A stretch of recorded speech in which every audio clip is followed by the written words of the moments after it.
up mga choy? This is Goody TV.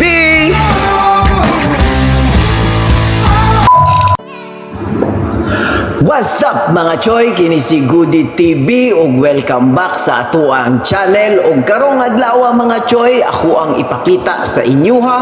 Ang ako ang isa ka adlaw nga pagpanarbaho diri sa akong trabahoan. Naa diay ko karon diri sa Abu Dhabi, UAE. Ug sa wala nakabalo din ha mga choy, ang ato ang trabaho diri is all around. Ang ako ang shop nga gitrabahoan is juice shop, coffee shop. Madaling salita mga choy, ang trabaho diri is all around yun siya mga choy. Ug kaning adlaw mga choy, ako lang i-share sa inyo ha ang pagpanarbaho diri dili gyud lalim. Ug sa makita ninyo, ako lang i-share sa inyo mga choy ang pagpanarbaho diri. Ug kanang manarbaho ka sa gawas dili gyud lalim mga choy.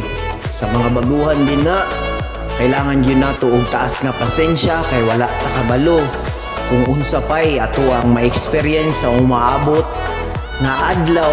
Og sa ako ading pagpanarbaho diri mga choy, ako lang i-share na 6 years na di ay ko diri nga shop mga choy. Og total sa shop nga nag-operate 10 years na ni siya. Og naka 6 years na ko. 6 years na pud ko diri mga choy nga nagtrabaho. Og ubay-ubay na pud ang ato ang na-experience diri. Og dili pud lalim sama sa giingon nila nga experience lang og mangita ta og lain.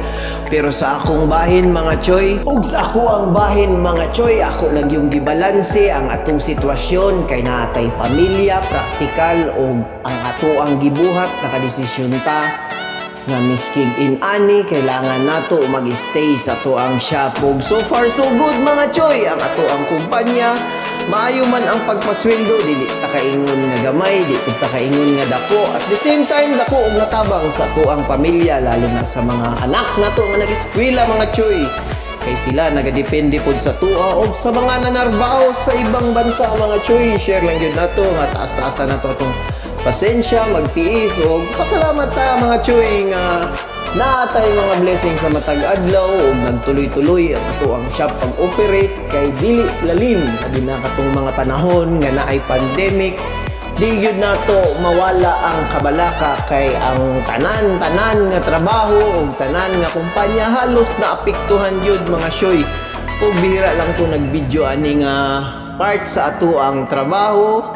Ako na lang yung i-share mga choy. Og kani nga ato ang pagpanarbaho sa ibang bansa, ubanan lang yun nato og pagsalig, pagampo og dili nato kalimtan ang mga niagi sa ato ang grasya nga ato ang naabot.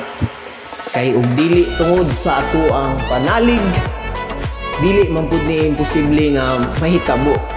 Possible gid siya nga mahitabo basta naa lang gid kay uban nga pagampo dinha sa matag adlaw. Oh, by the way mga choy, dili na nato dugayon ang ato ang pagbablog. Ako alang gi-share sa inyo ha, mao day ni ang atong lifestyle, maghimo ta og tinapay, maghimo og kape, cleaning, all around mo ni ang ato ang posisyon og trabaho diri. Og by the way, dili lang di ay na ako.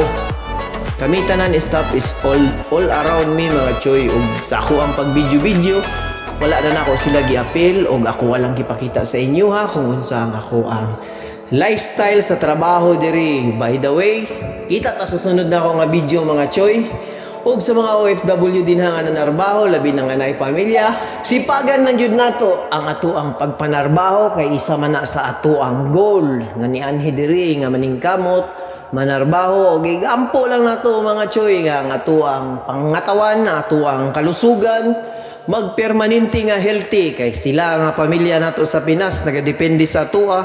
Kung healthy ta, healthy food sila, ana lang. O sa sunod na to nga video mga choy, kita ta. Kini si Goody TV. Daghang salamat mga choy o amping. God bless mga choy.